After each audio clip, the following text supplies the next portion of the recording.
Halo para penonton, kembali lagi di channel Gemapra. Kali ini Gemapra akan menceritakan alur film yang berjudul Salar Part 1, Ceasefire. Film ini menceritakan tentang perebutan tahta kekuasaan dari 3 suku terkuat di sebuah wilayah fiksi di India, dan 3 suku tersebut hanya ada satu yang layak untuk berkuasa. Lantas bagaimana kisah lengkapnya? Kalau begitu kita langsung saja ke alur filmnya.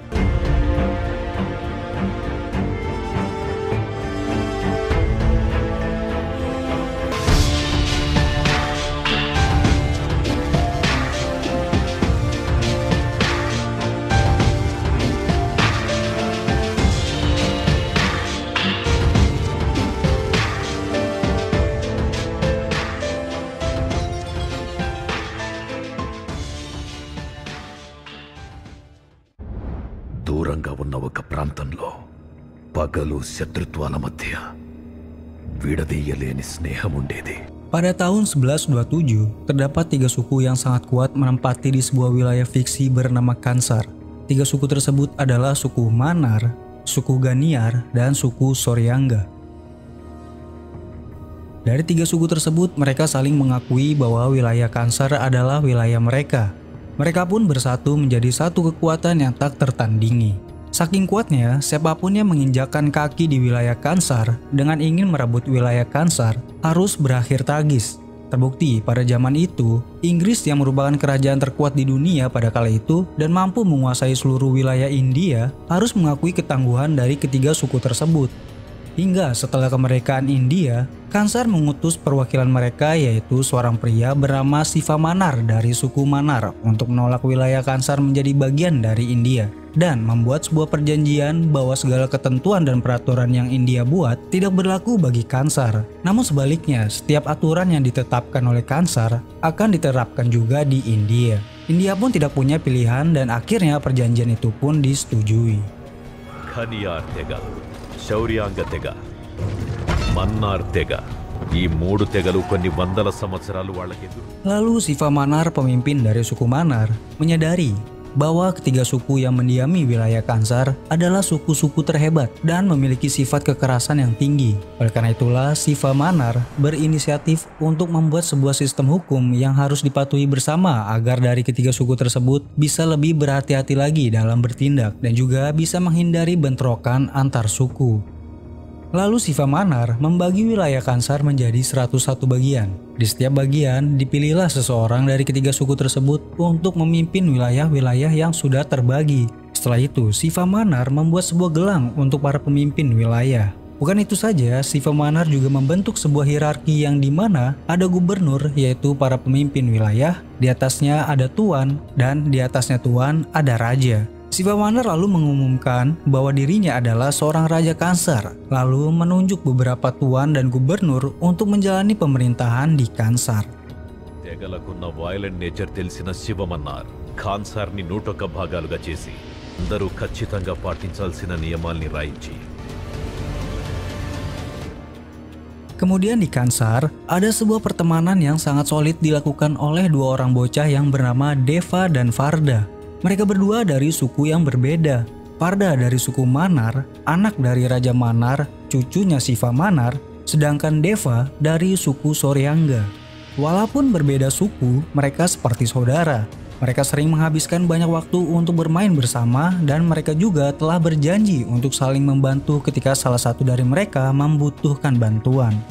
Pertemanan mereka sangat solid hingga suatu hari mereka berdua diterpa masalah yang dimana Farda mendapat bulian dari saudara tirinya yang bernama Rudra. Rudra telah mengambil barang milik Farda yang sangat berharga, yaitu cincin hidung milik Farda. Deva yang tidak terima meminta Rudra untuk mengembalikan cincinnya. Namun Rudra menantang Deva bila ingin cincinnya balik, maka Deva harus bertarung dengan pegulat dan bisa menjatuhkan si pegulat tersebut. Rudra sangat yakin bahwa Deva tidak akan mampu dikarenakan yang akan dihadapinya adalah orang dewasa, sedangkan Deva masih bocah. Namun tanpa diduga, Deva mampu menjatuhkan si pegulat tersebut dengan cara si pegulat itu disetrum.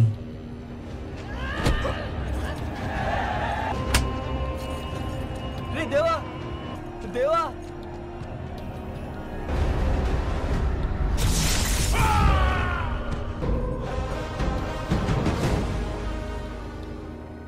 Kemudian tersiar kabar bahwa Shiva Manar, Raja Kansar, telah meninggal dunia. Sesuai kesepakatan bersama, pemimpin dari suku Soryangga lah yang akan menjadi raja menggantikan Shiva Manar yang sudah meninggal.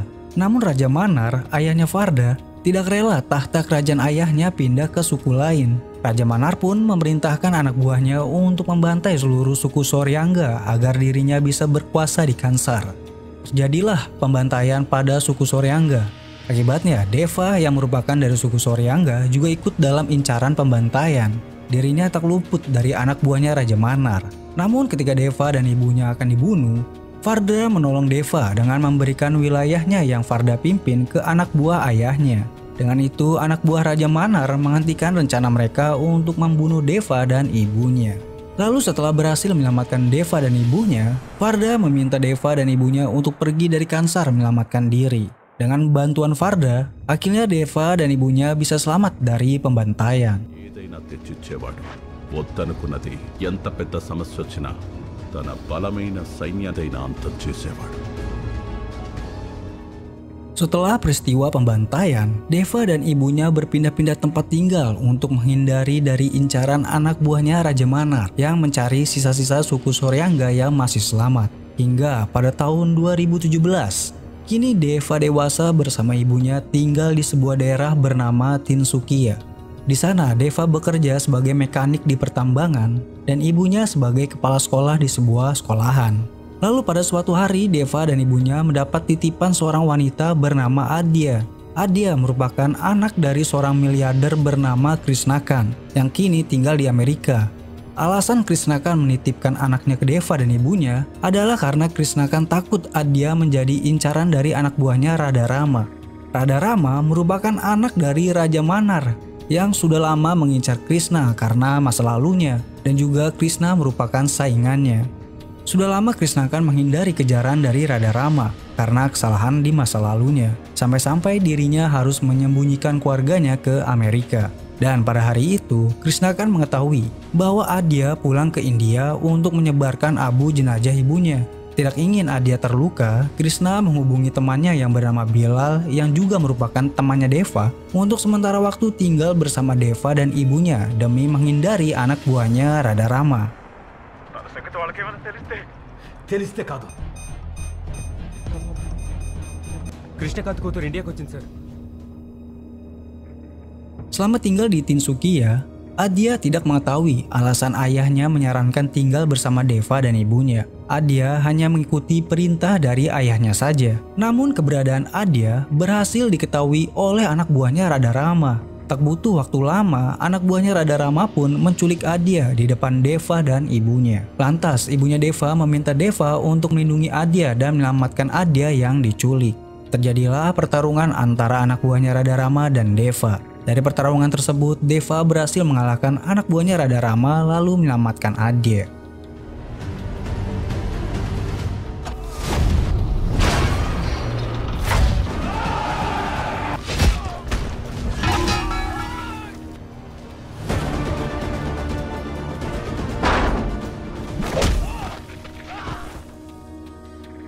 Setelah menyelamatkan Adya, Deva dan ibunya mengembalikan Adya ke Bilal dikarenakan Deva dan ibunya akan meninggalkan Tinsukia.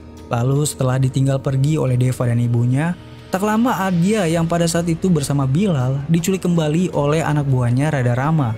Lalu mereka dimasukkan ke dalam sebuah truk yang telah ditandai lambang Kansar. Karena Deva dan ibunya belum jauh, sempat melihat Adya diculik dan dimasukkan ke dalam truk. Ibu Deva pun meminta Deva untuk sekali lagi membantu Adya. Deva pun segera menghentikan konvoi dan menyerang truk yang akan membawa Adya ke Kansar. అపోల్ని గట్టిగా పట్టుకో.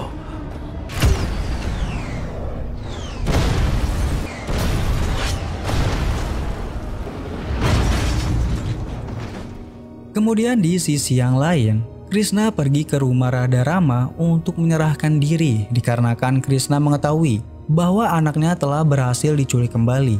Namun rupanya penculikan yang dilakukan oleh Radha Rama merupakan siasatnya untuk mengadu Deva agar melawan Farda. Radha Rama sengaja menculik Adya dan melabeli Adya dengan lambang Kansar agar ketika ada seseorang yang menghentikan apapun kiriman yang berlambang Kansar akan berurusan dengan Farda. Alhasil dari penyerangan yang dilakukan oleh Deva menarik perhatian Farda. Raja Mannar. Deva.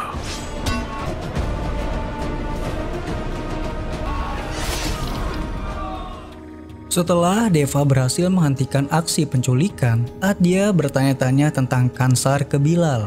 Bilal pun menjelaskan sejarah Kansar ke Adya, yang dimana bermula dari 3 suku yaitu suku Manar, Ganiar, dan Soryangga. 3 suku tersebut menguasai daerah Kansar sampai terbentuklah sebuah sistem kerajaan di Kansar yang diawali dari suku Manar yang berkuasa terlebih dahulu. Namun pada tahun 1985 ketika raja pertama Kansar yaitu Siva Manar telah meninggal, sempat terjadi pembantaian kepada suku Soryangga dikarenakan suku Manar tidak mau tahta kerajaan jatuh ke suku Soryangga. Pembantaian tersebut dikomandoi oleh Raja Manar. Setelah melakukan pembantaian, Raja Manar pun berkuasa di Kansar dan menunjuk para sekutu dan keluarganya untuk memerintah di Kansar. Kemudian pada tahun 2010, Raja Manar memperpanjang jabatan gubernur dan 8 orang yang menjadi para tuan. 5 dari suku Ganiar dan 3 dari keluarganya, yaitu pamannya, anaknya yang bernama Rudra, dan menantunya yang bernama Bharava, suami dari Radarama. కుటుంబ సభ్యులకిచ్చాడు.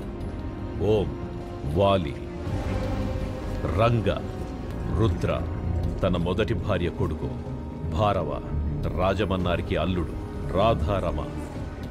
Kemudian pada tahun 2010, Raja Manar memerintahkan Radarama untuk menggantikan posisinya selagi dirinya pergi keluar Kansar, dikarenakan ada urusan di luar Kansar. Namun sebelum itu, Bharava meminta Raja Manar untuk mempertimbangkan posisi tuan kepada Farda, yang kala itu Farda diasingkan karena keputusannya memberikan wilayahnya kepada orang lain sewaktu di hari pembantaian untuk menyelamatkan Deva. Lalu Raja Manar memutuskan untuk memberikan kesempatan kepada Farda posisi tuan, menggantikan Rangga yang sebelumnya menjadi tuan. Setelah itu Raja Manar pergi meninggalkan Kansar. Untuk sementara Kansar dipimpin oleh Radarama. Rangga. వరద రాజమన్నార్ రెండవ భార్య కొడుకు. Keputusan yang dilakukan oleh Raja Manar membuat Rangga kecewa dan memutuskan untuk berperang dengan Farda. Dengan bantuan Rudra, saudara tirinya Farda, Rangga hampir mengalahkan Farda. Namun hal tersebut diketahui oleh Radarama. Tidak mau kerusuhan terjadi selama ketidakhadiran Raja Manar, akhirnya Radarama memutuskan untuk membuat gencatan senjata. Namun keputusan tersebut ditentang oleh para tuan, termasuk Rangga dan Rudra. Mereka ingin berperang merebutkan tahta kerajaan agar bisa menguasai Kansar dan memberlakukan aturan yang mereka inginkan. Akhirnya dijadwalkanlah pemungutan suara yang akan dilakukan 9 hari ke depan menunggu Raja Manar pulang. Pemungutan suara tersebut dilakukan untuk apakah perlu gencatan senjata atau berperang merebutkan tahta. Selama menunggu waktu pemungutan suara, para tuan menyiapkan pasukan mereka masing-masing. Jaga-jaga bila pemungutan suara lebih banyak yang ingin berperang untuk merebutkan tahta kerajaan. Sementara itu, Farda membawa Deva kembali ke Kansar untuk membantunya merebut tahta kerajaan. Selama di Kansar, Deva dan Farda banyak menerima penghinaan oleh seseorang yang tidak menyukai mereka. Orang tersebut bernama Wisnu, anak dari Narang, yang menjabat sebagai gubernur di salah satu wilayah di Kansar.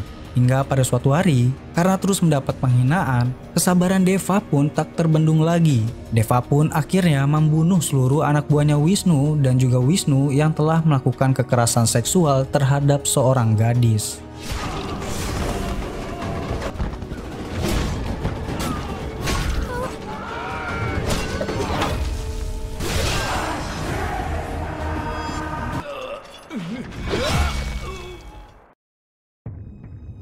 Dengan hal itu membuat Narang dan para petinggi Kansar melakukan persidangan kepada Deva dan juga Farda. Di persidangan, Narang mencoba membunuh Farda, namun naasnya malah Naranglah yang harus tewas di tangan Deva. Akibat yang telah dilakukan Deva kepada Narang membuat Farda, Deva, dan sekutu mereka dipenjara. Lalu tibalah pemungutan suara. Raja Manar pun sudah kembali dan memilih untuk gencatan senjata. Namun tak terduga, Farda menggunakan hak suaranya untuk memilih menghentikan penerapan gencatan senjata, alias memilih untuk berperang. Dari pemilihan tersebut, segera dari penjuru Kansar, para tuan dan gubernur saling bersiap untuk melancarkan serangan demi merebutkan tahta. Rudra, saudara tirinya Fadra dan juga anak Raja Manar, bekerja sama dengan pamannya untuk merebut tahta. Sedangkan Rangga berusaha membunuh Fadra bersama anak buahnya. Namun upaya tersebut gagal karena Fadra dibantu Deva melawan anak buahnya Rangga sekaligus membunuh Rangga.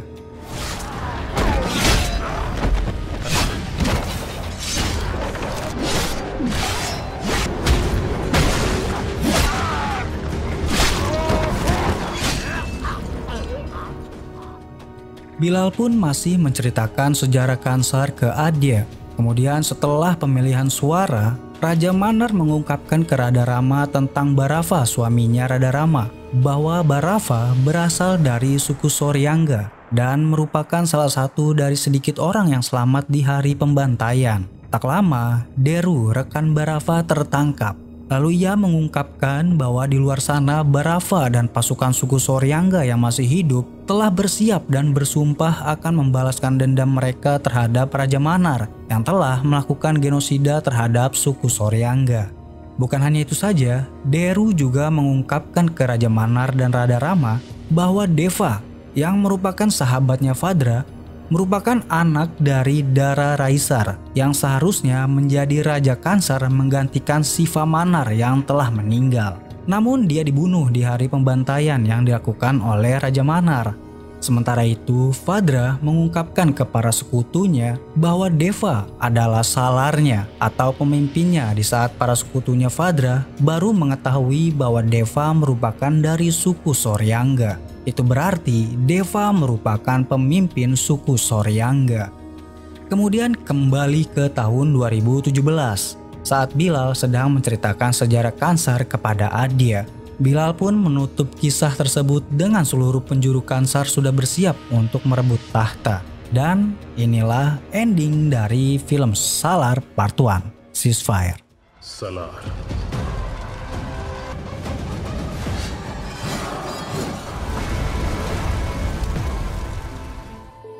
Oke, sekian dari Gamapra. Mohon maaf bila ada kesalahan kata atau membuat alur filmnya. Gamapra pamit undur diri, sampai jumpa di alur film yang lainnya. Bye-bye.